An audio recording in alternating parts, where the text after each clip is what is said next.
I'm Gary Wakeford, CEO of AEIOU Scientific, and we are in the business of advancing diagnostic innovation for bone health. There's a huge problem in the U.S. right now in that there are over 2 million fragility fractures of bone every year, and this is the direct result of the presence of osteoporosis or its precursor, osteopenia. This is costing the U.S. healthcare system $19 billion a year.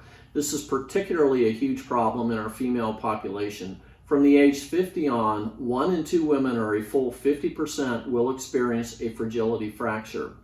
NASA has also determined that astronauts who spend extended time in space of greater than 30 days on a mission also are showing indications of loss in bone mineral density. This has the potential of making them susceptible to early onset osteoporosis later in life.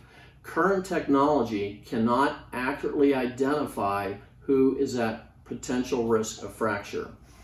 The current solution is called DEXA, and it measures bone mineral density, but all of the science overwhelmingly demonstrates that bone mineral density is not an accurate predictor of fracture. In just one of many studies I can share with you, we looked at 200,000 fractures. 96% of the patients identified by bone mineral density as having osteoporosis did not fracture, and yet 80% of the fractures occurred in people who did not meet the clinical definition of osteoporosis.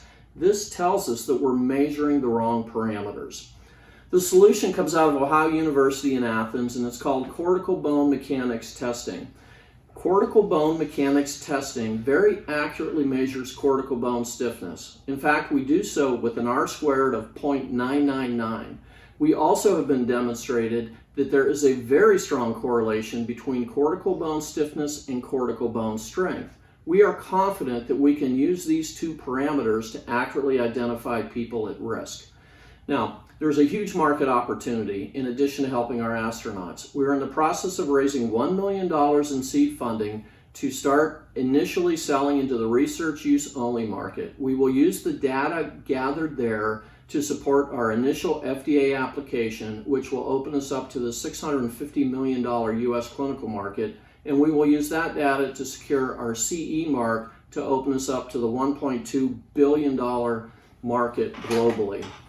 Cortical bone stiffness also has a much higher level of sensitivity, so we can provide NASA with the ability to more accurately measure an astronaut's status before they leave on a mission and more accurately measure their status upon return to Earth.